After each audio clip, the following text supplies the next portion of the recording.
success stories in the world are all stories of great failures, but it was their ability to bounce back in tough times that makes them successful. All these success stories in the world are all stories of great failures, but it was their ability to bounce back in tough times that makes them successful. You don't lead your life, sir. Your patterns are leading your life. You don't take your decisions, sir. Your patterns are influencing your decision. आपको motivation कहां से आएगा? Real source of motivation क्या होता है? एक इंसान को मोटिवेशन कहां से आता है? कैसे आप हमेशा मोटिवेटेड रहेंगे भाई साहब? देखिए, कुछ लोग बोल रहे हैं recognition, trust, happiness of achievement, containment. कुछ लोग बोल रहे हैं सक्सेस, कुछ लोग बोल रहे हैं money. If money was the motivation, then the organization which were giving highest salary should have had zero employee turnover, but even there people are leaving. Money is not the highest motivation. If success is your motivation, जब तक success आएगा आप motivated हैं. जिस दिन success चला गया आपका motivation भी चला गया. Motivation should not be outside in, it should be inside out. It should not be outside in, it should be inside out. जब भी मोटिवेशन एक्सटर्नल सोर्सेस पे डिपेंड करता है, आप इतिहास नहीं रच पाएंगे, क्योंकि आपसे सोर्स छीन लिया, आपका मोटिवेशन चला गया. असली सोर्स मोटिवेशन का होता है बिलीफ सिस्टम. आदिवासी महिलाएं थाईलैंड की, they are piercing their body with a bamboo stick. UN says it is torture, but they are saying no, my lord is getting pleased and I am getting purified. It is their belief system. Eastern India, the ladies are carrying Durga lamination, walking on the fire walk, burning coal.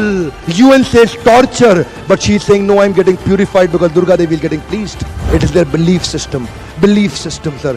कोई दर्द नहीं हो रहा. You know, there are some terrorists in the names of pleasing the Lord. They are killing the small kids. You and I can't do it. They are doing it comfortably because belief system. If I do that, my God will get pleased. Belief system. Belief system आदमी को कुछ भी कराने को तैयार कर देता है, कुछ भी करवाने को तैयार हो जाता है. मंडेला 34 साल जेल में बैठे रहे. Belief system. No salary given, sir.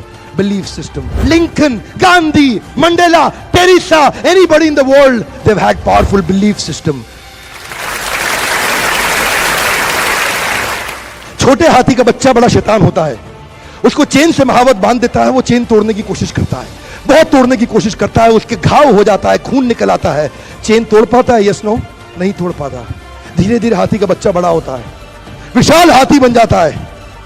अब उसको जूट की रस्सी से बांध दिया, बांस की बल्ली के साथ खड़ा कर दिया. पेड़ नहीं साहब, पांव भी खींचेगा ना तो बल्ली बाहर आ जाएगी, लेकिन वो रस्सी को तोड़ पाता है? Yes no. It is their belief system. और डॉक्टर इसका इस्तेमाल कर रहे हैं, बोलते हैं भैया राम जी ये दवाई खा लो, 2 दिन में एकदम ठीक हो जाओगे. ये तुम्हारे लिए अमेरिका से मंगाई दवाई है, 2 दिन में ठीक हो जाओगे. राम सोचते हैं अच्छा ऐसा, दवाई खाते हैं, कहते हैं अब तो ठीक होने वाला हूं और 2 दिन में ठीक भी हो जाते हैं.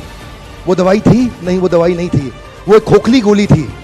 इसको बोलते हैं placebo effect. It is their belief system. ये माइंड इतना पावरफुल है ना, इस माइंड की मदद से ही आदमी, it can break you, it can make you. You can become strongly mental or you can become mentally strong.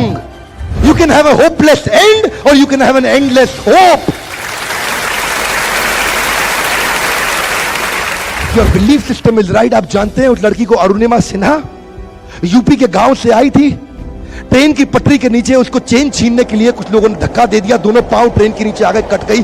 सारी रात वहीं पड़ी रही, कोई बचाने नहीं आया. 49 ट्रेन सारी रात में गुजर गई वहां से. एक ट्रेन इधर, एक ट्रेन इधर, एक ट्रेन इधर, एक ट्रेन इधर, बीच में पड़ी रही पटरियों में, जंगल के बीच में. कोई नहीं था. कीड़े चाट रहे थे उसके पांव को कटे हुए, चूहे खा रहे थे उसकी स्किन और हड्डियों को. कोई नहीं आया. सुबह हुई, दिल्ली अस्पताल में लेके आ गया उसको, और वहां पे आने के बाद जब उसको पता चला मल्टीपल फ्रैक्चर उसकी पीठ में आ गए, पांव खत्म हो चुका है, सारी जिंदगी के लिए अपाहिज हो गई है, प्रोस्ट्रेटेड लेग्स के साथ उसको चलना पड़ेगा. वहां बैठ के क्या बोली? अगर भगवान तूने मुझे बचाया तो जरूर इतिहास रचने के लिए अब तो मैं एवरेस्ट क्लाइंब करूंगी, अब मैं एवरेस्ट क्लाइंबर बनूंगी. बछेंद्रिय पाल के पास गई. बछेंद्रिय पाल ने क्या कहा? तूने ऐसी अवस्था में एवरेस्ट क्लाइंब करने के लिए सोच लिया? तू तो एवरेस्ट क्लाइंब कर चुकी है, अब तो दुनिया को तारीख पता लगना बाकी रह गया है. और जानते हैं, एक एक करके न केवल उसने माउंट एवरेस्ट बल्कि 7 पीक दुनिया की पार कर ली. आज एनडीए गवर्नमेंट में उसको पद्मश्री अवार्ड मिला है. साहब, आदमी विकलांग शरीर से नहीं होता है, मन से होता है. अगर मन से विकलांग हो गया तो हमेशा के लिए विकलांग हो गया.